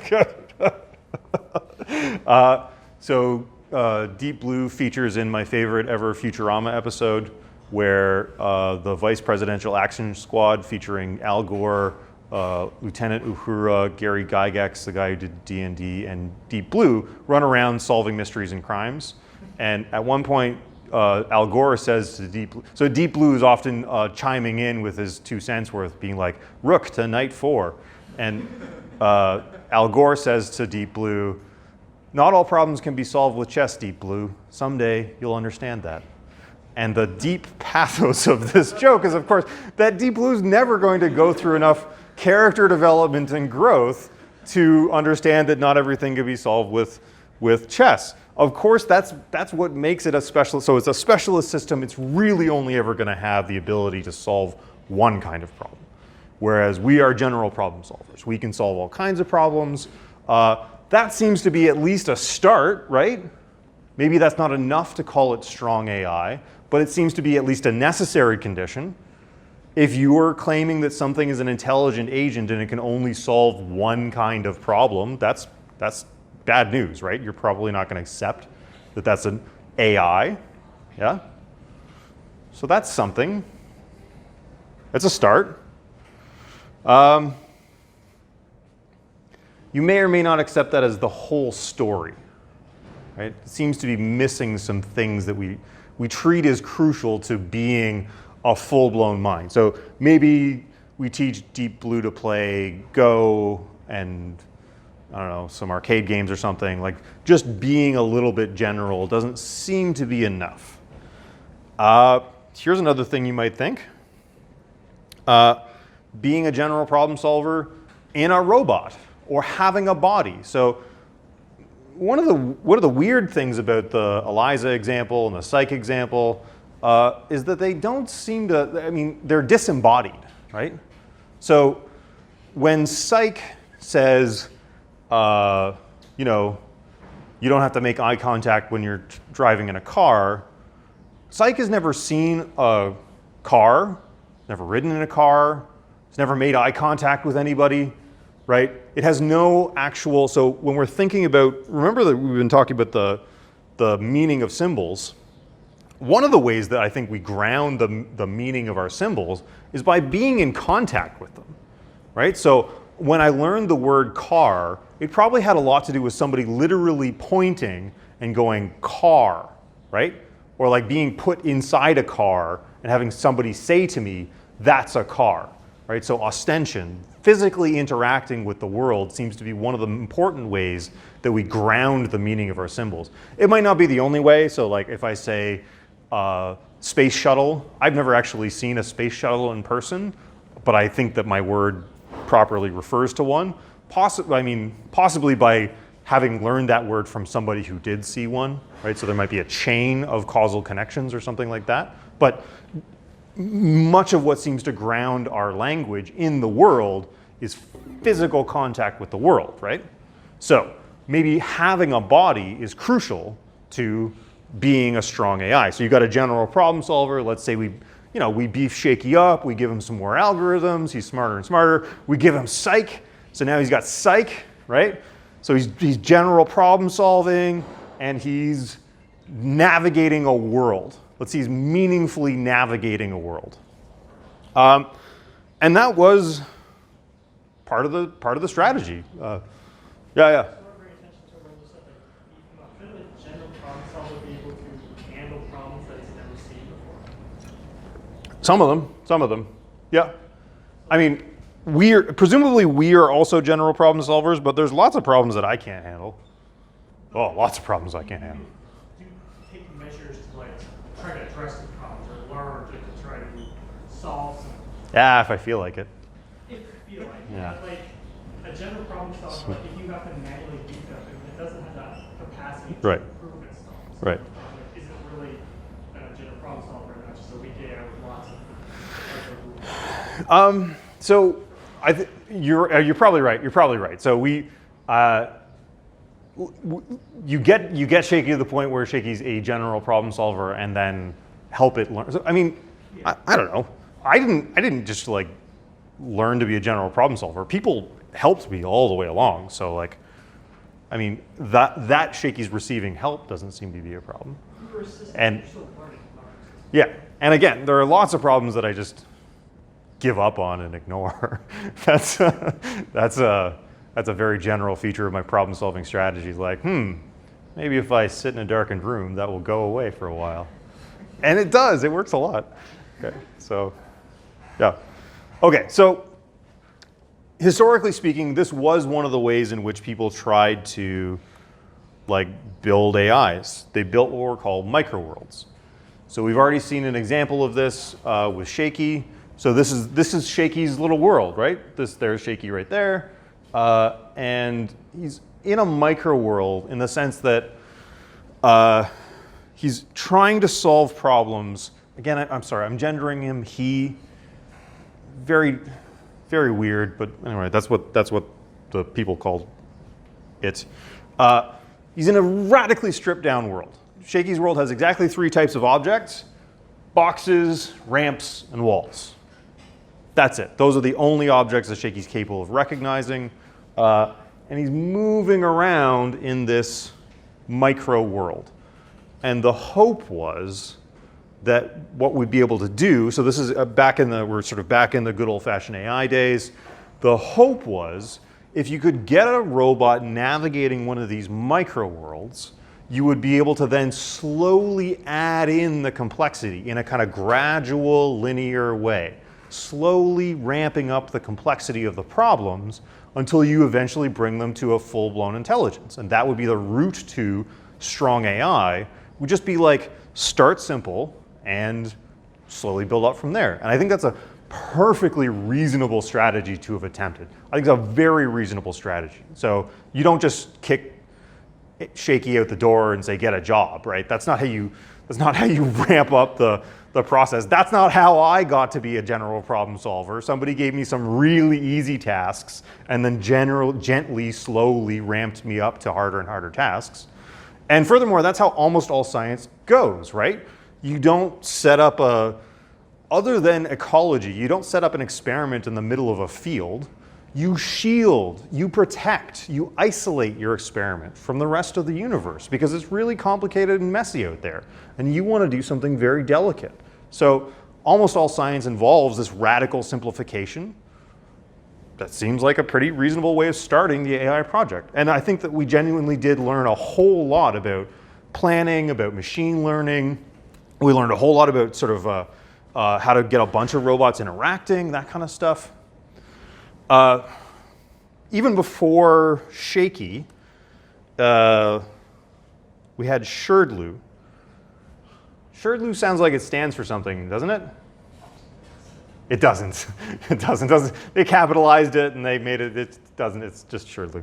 Okay. So, and Sherdlu doesn't even get a real physical micro world. It's just software. It's just software. And this is very early days. So the text there says, pick up a big red block. And it says in the corner, red. That's how you know it's a big red block. They didn't even have color back then. So, okay, so very early days. And Sherdlu could do a bunch of stuff, though. So the idea was you get Sherdlu operating on this simulated little micro world, give it various problems, tasks, operations to perform, and then slowly, gradually, the hope was build up from there, build up a more complex world. So here's Sherdlu interacting. So person says, pick up a big red block. Okay, and there we have it, picks up a big red block. Grasp the pyramid, Sherdlu says. I don't understand which pyramid you mean. Find a block which is taller than the one you're holding and put it into the box. By it, Sherdlu says, I assume you mean the block which is taller than the one I am holding. Okay, does it. What does the box contain? Sherdlu says, the blue pyramid and the blue block, so on and so on. You get it, right? So it's able to manipulate objects in its environment, it's able to re-identify them, it's able to ask questions and make assumptions, to move through this little micro world. It's pretty neat. Sherdlu can even learn new things. So Sherdlu can ask you a question about a word you used and learn how to use it in the future. That's pretty good. Yeah. So Google, when they're making their self-driving AI, they put it through like a virtual world for simulations. Oh, yeah. Does that count as a micro world? Yes, it probably would count as a micro world. Yeah, so their simulated driving thing. Yeah, that would count as a micro world. Yeah, because it's presumably they left out a bunch of the stuff that makes the real world messy and complicated. So yeah. And it's generally a good strategy. Here's another, I'm once again gonna make fun of these guys. Well, so here's from a little dialogue from Hausland. Trade you a squirt gun for a big red block. Sherdlu says, sorry, I don't know the word trade. A trade is a free exchange of property. Sorry, I don't know the word act. Acts are what people do on purpose, not by accident. Sorry, I don't know the word people. Sorry, I thought you were smarter than you are. Sorry, I don't understand the word sorry. Okay, so Sherdlu is not that bright, frankly. And its world is very micro, genuinely micro. The difficulty with this strategy was in scaling these things up.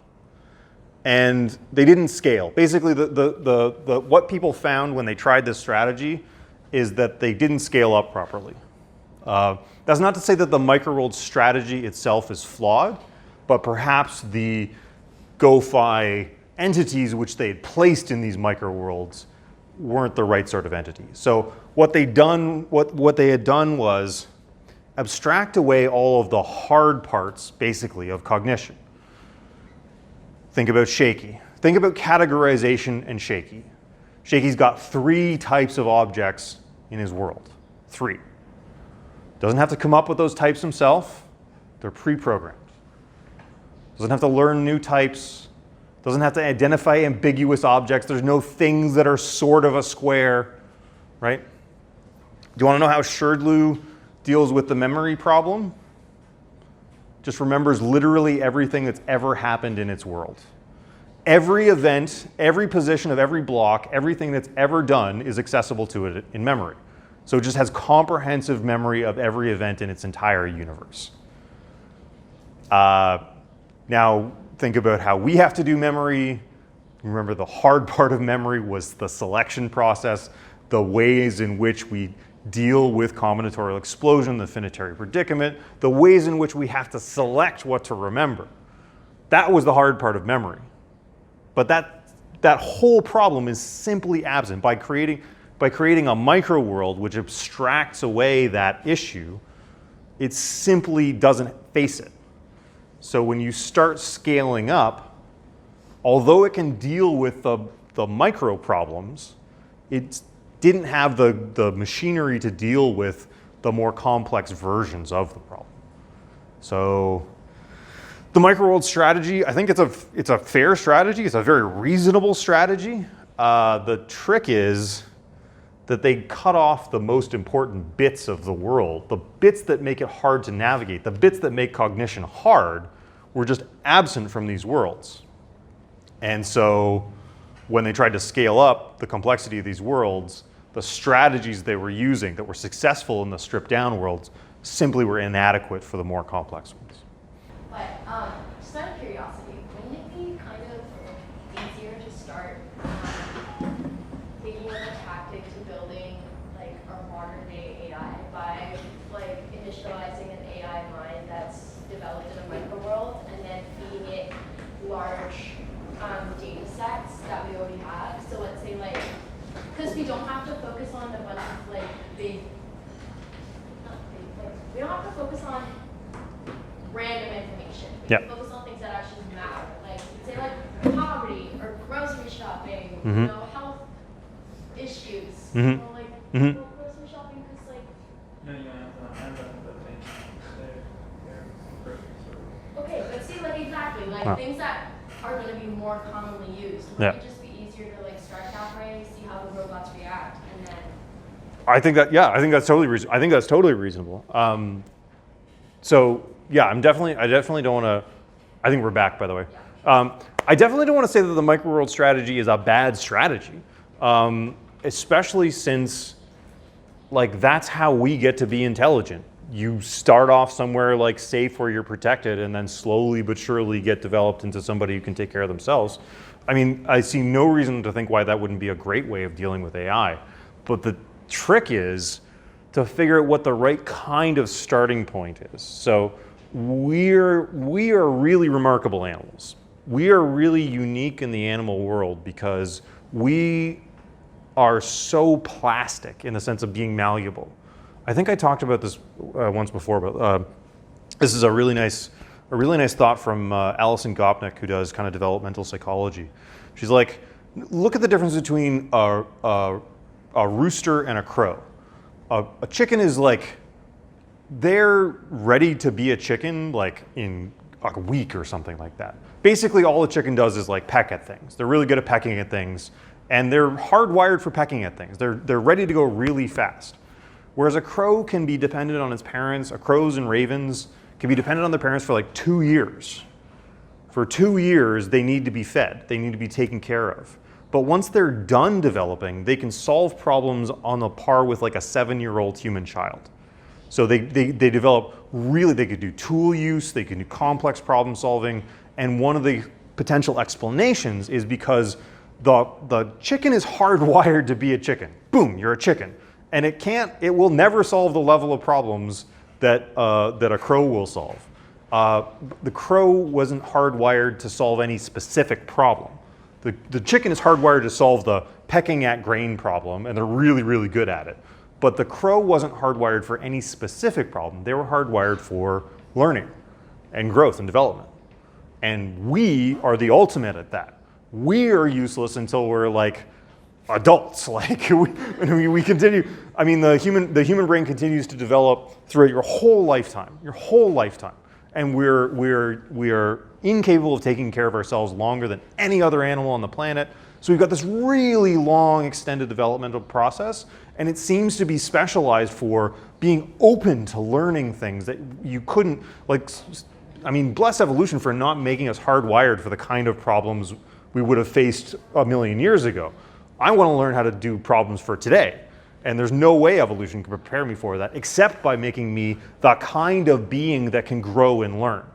Now, that's a very interesting property that we don't fully understand. And it's clearly not a property that these GoFi programs had. So what I would say is, yeah, the micro-world strategy, the strategy of offering the AI a simplified world that it can slowly develop and grow in, is probably a really good one. But you have to figure out what the right kind of being to put into that world is. That's the hard part. That's the hard part. That's what we haven't got yet. We don't know how to make a being that grows the way we grow. Yeah. I mean, couldn't you kind of create? So the way that I think of it right now is like 3, like very simple like AI systems. Like one would kind of set up just a random means and random ends, right? And pass on those two results onto like a second AI, which, you know, like slowly, iteratively learns how to solve like one specific task. And at first it sucks, but it continues to develop that skill. And then passes on, like once it gets to a certain level of sufficiency, or right from the beginning even, passes that information onto like a third AI, which then just places that in a box, right? And that AI system could generate an infinite number of boxes, but it places it in a box and then passes that information on to another, like the first AI. And then you would have a system that is just randomly learning how to accomplish random tasks. Yeah. But that all that information is stored. Like, to me, that might not be, that would not itself be a full-fledged reasoner, possibly. But that is like in and of itself, like that capacity to learn seems to be better than surety. Sure. And better than shaky. So that seems like a component that you could build on. maybe it's hard to say yay or nay because it's the proposal needs a lot more hashing out of the details, kind of. One thing I will say is that currently one of the big paradigms in cognitive science is the predictive processing model, where you've got it's like a layered set of models. So you've got models of models of models. And that sounds sort of similar to what you're describing. So you've got a bunch of models of specific phenomena and then more general models that kind of work with those models. I don't know. So it's a thing that we're maybe we're working on. Okay. So maybe being in a world is not enough. Maybe what you need is a bunch of interconnected knowledge. So seeing how it all hangs together, maybe that's part of what makes something a strong AI. Here's a fun anecdote from the history of artificial intelligence research. They tried to do this with what they called stereotypes, or at least what John Houseland's called stereotypes. Stereotypes have this amazing structure. They're a little bit like concepts. They're a list of the most typical features of something. Huh? It's great, right? Lists of typical features. That sounds like it'll work. No problem there. This is a mild advertisement for the value of cognitive science because AI research did this stereotype stuff way after the prototype research. And they could have learned a bunch of stuff from the prototype research. Not that this is a disastrous idea, but that it's, they reinvented the wheel in some important sense. One nice thing that they added, the idea of default settings. So you got this concept of a box. How big do you think that box is? 2 by 2, yeah, something like that. Probably something that you can fit in your arms, right? Somewhere between this and this, right? But I've given you no information about that, right? It's against a black background. If I told you that it was this big, would you be like, you'd probably be like, well, that's weird, and I didn't expect that, but it's still a box, right? Or if it was 10 feet tall, you'd be like, very odd. I don't know what you're putting in that huge box, but that's still a box. But you got a kind of default box size. Default box size is like, it fits in my arms, but it's big enough to put stuff in. Okay, so default settings on your concepts. That's one addition to stereotypes that wasn't in the prototype theory. I was thinking, I didn't just base it off the box, I based off my default of packing tape. Aha. You can see on the box. Yes, there's some packing tape on there. But of course you have a default for packing tape as well, right? How wide is packing tape? You might have done also the thickness of the cardboard. You have a default for how thick do I think cardboard is. All of those things are potentially, if I told you that I had packing tape this wide, you wouldn't be like, I can't even process. You would be like, well, that's weird packing tape, but okay. Yeah. Default kind of like a typical feature. It's sort of like a typical, yeah, it is a bit like a typical feature, but it's something you're allowed to. So you start there, and if you get new information, then you're allowed to like go off it. It's still a perfectly good box if it's 4 inches across rather than 4 feet across, something like that. Okay, and also, sorry, yeah. Sorry, does the default range by person? Yes, you could have individual variation of what they consider default. but the idea is just that you have a default. So for you, what you think is default. So you give a slightly different answer than other people to the what size of box do you think. So that's okay. It doesn't have to be that we've all got the same default, just that it's cognitively helpful to have one, to start from somewhere, and then modify as necessary, but like to start from somewhere. And then they also built so this is something that's different from the prototype theory. So in prototype theory, remember you got a list of features, and those features are just sort of basic, right? They bottom out at here's a feature, here's a feature, here's a feature. The stereotype model links these things together, right? So your stereotype about boxes might be related to your stereotype about packing tape, right? So a box is a thing you close with packing tape. That's part of your list of typical features. And now you've got the stereotype for packing tape, which is itself got a list of things. So you get this interconnected knowledge. This is helpful. Obviously, you want your knowledge to be linked together, just like Psyche, just like Wikipedia, just like your own brains. Obviously, you want your knowledge to be connected to itself. But there's this question about how much should be built in. So Hausland offers the example of the following. He says, imagine I come to your home and it's raining, and I say, I put my raincoat in the bathtub. And you go, yeah, okay. Right? It's not flat. You're not like stunned and amazed by this concept, right? So does your stereotype for bathtub have sometimes contains raincoats in it? Does your stereotype for raincoats have sometimes goes in the bathtub? Maybe. And then there's this tension. So he just wants to point out this tension between, so maybe you do have in your raincoat stereotype sometimes goes in the bathtub, and bathtub sometimes contains raincoats. But then like, how much stuff is in your stereotype for bathtub? Sometimes is used to contain pet turtles. Sometimes is filled with Jell-O. Like, yeah. Isn't this kind of getting into like a bit of insight as well as like gestalting, like how you reframe those Right. causal links Right. between each feature depending on the situation? Right, right, exactly. So it's a kind of, to realize that you can put your raincoat in the bathtub is in some sense like a mini insight. You're like, oh yeah, I could use this, I could repurpose this bathtub that's usually used for washing myself to contain the wet raincoat. So cool.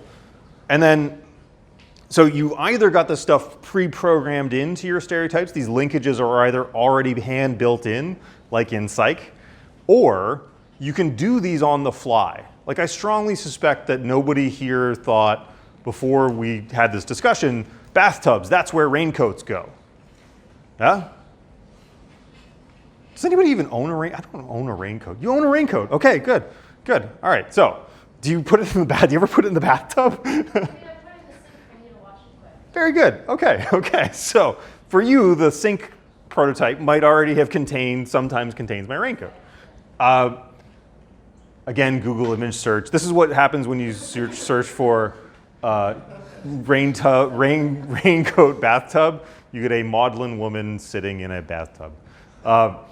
Okay, so there's just this tension, right? So if you build in all of the possible connections, you hit combinatorial explosion. There's just way, way too many of them.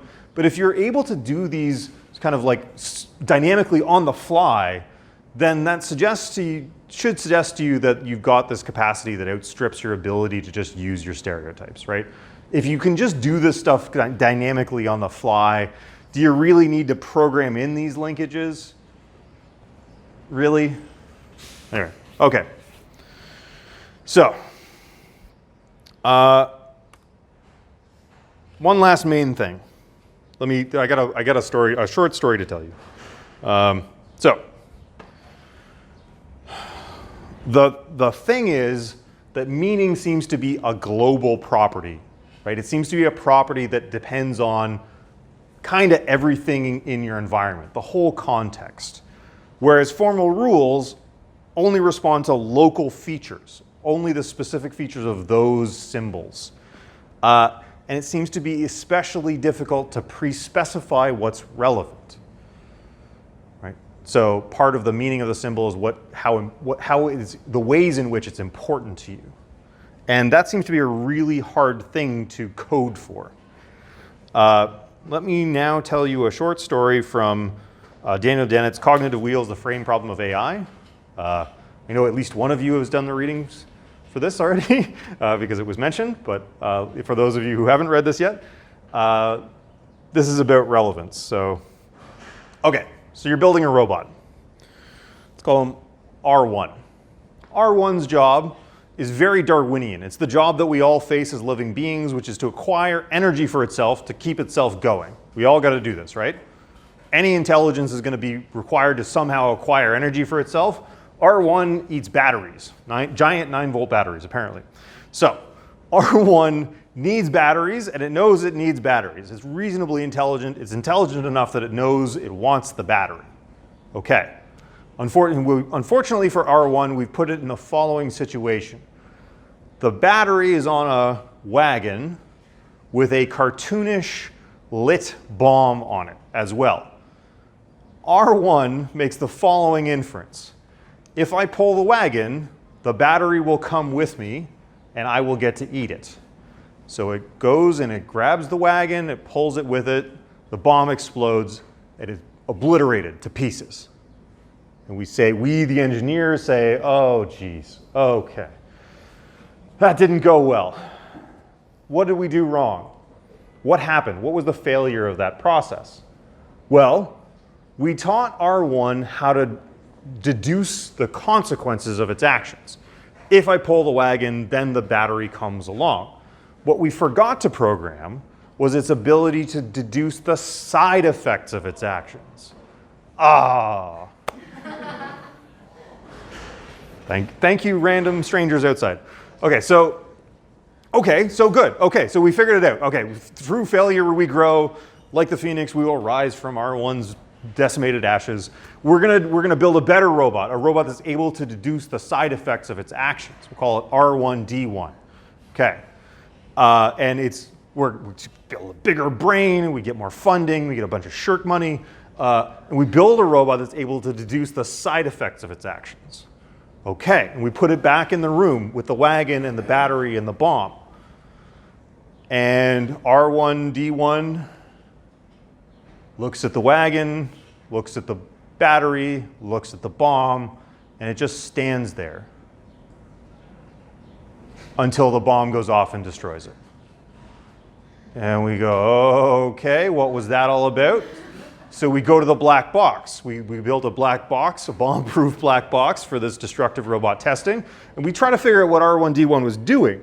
What it was doing was working out all of the side effects of its actions. So if I pull the wagon, then the battery comes along.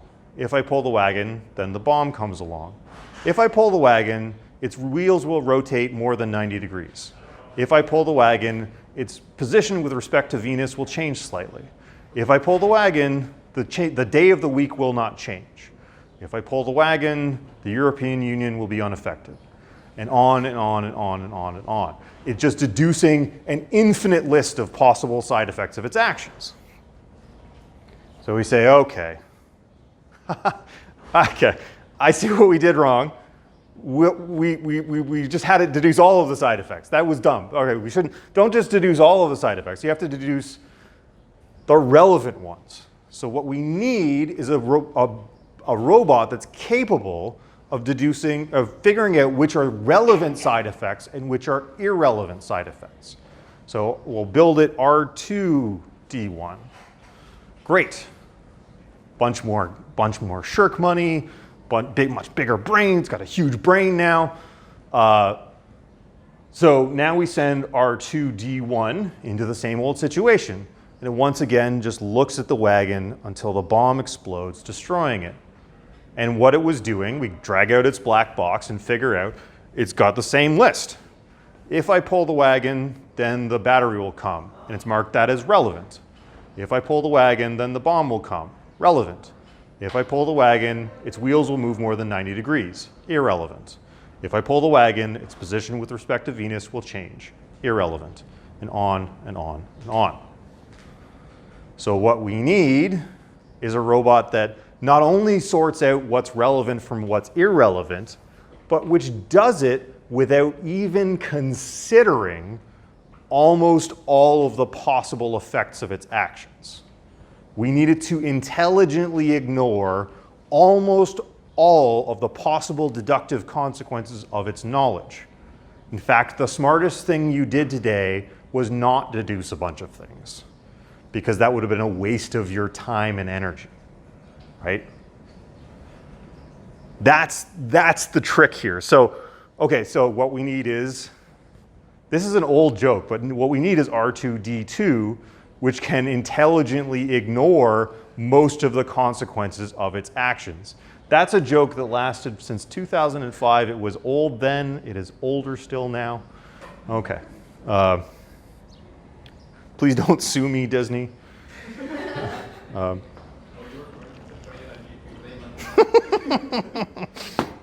Yes, they're searching for the phrase, please don't sue me, Disney. We got one.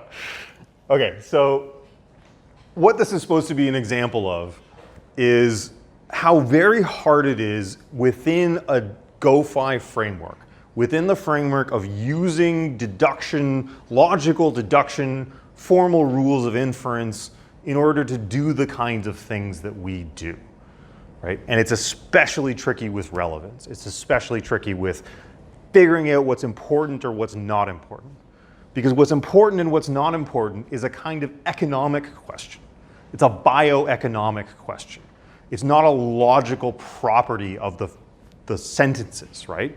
It's not a property that you can say, it's not a fact, as we discussed in the psychology section, it's not a fact in the world, right? It's not a logical, formal property of the things.